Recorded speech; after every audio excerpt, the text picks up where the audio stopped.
people are working? Yep. They're doing that in both pictures. Austin? Lots of people and lots of machines. Lots of people and lots of machines.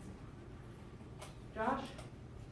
Like, they all look like the same, so they're all wearing like the same exact outfit. For which one? Are you talking about the bottom picture? Yeah. Yeah. Kevin? How old are they?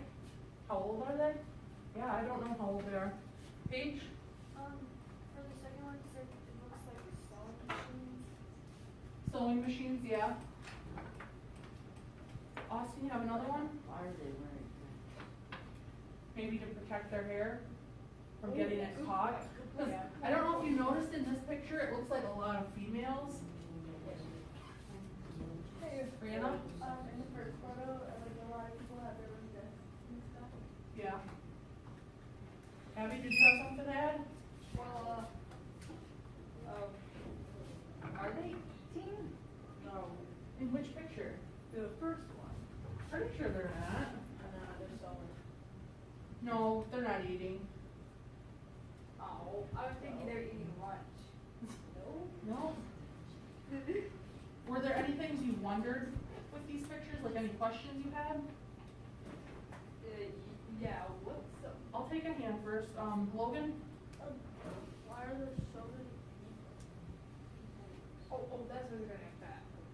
What's with the number of people? Well, they're definitely working. Kevin, did you have a question? What country are they from? That's a good question. Brianna? Like the second photo, I was wondering if they were like Finland or something. Oh, okay. No, those are good questions to ask.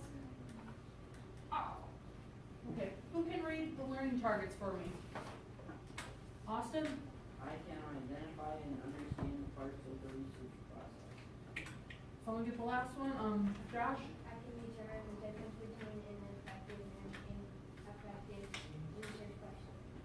Yeah, so I can determine the difference between an effective and an ineffective research question. So we're going to be talking about that more here in a little bit.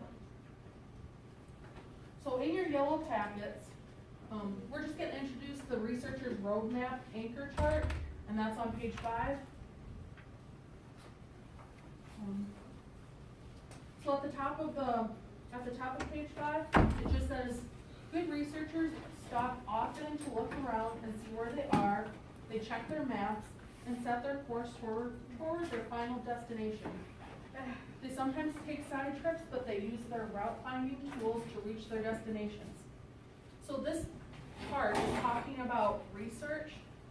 Why is it important to have a map when you're researching? When you're researching information?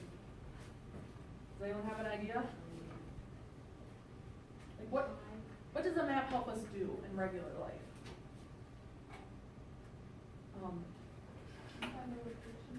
Find a location.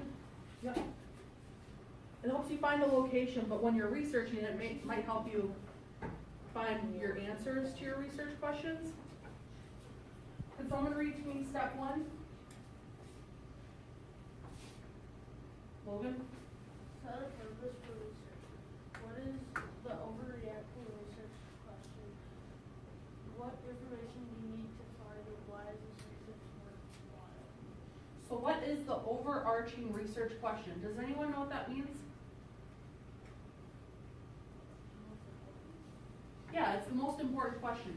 So when we're going to find our overarching research question here in a few, probably tomorrow or the next day, but that's just going to be your main question that you want to ask and look for when we start researching. And then initiating inquiry. Does anyone know what inquiry is? No?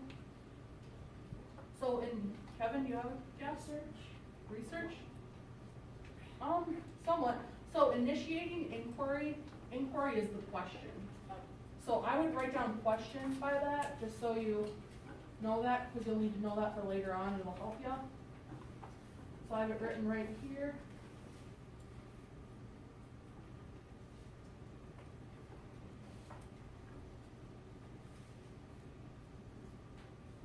We're on page 5, Ryan. And then, can someone read step 2?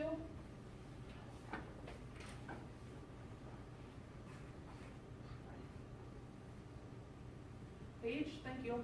Gather background information about your topic from a reliable source and generate supporting research questions. Criteria for effective supporting research questions. So step 2 is all about gathering background information, and then when you're researching, you wanna have a reliable source. Who can tell me what a reliable source is, or what reliable means? What does reliable mean? Does anyone know? I have a guess? Yes? If you can trust it. You can trust it, yeah. So if I'm looking for information, does anyone know what a reliable source or a website would be? Like a reliable website? Kevin? A website you can trust and develop. Yeah, it's a website you can trust. Does anyone know like what would be a good website you could trust? Paige? I know one that you can. I'll get to that in a minute. Yeah. Abby? I could think, friends, family, the teachers.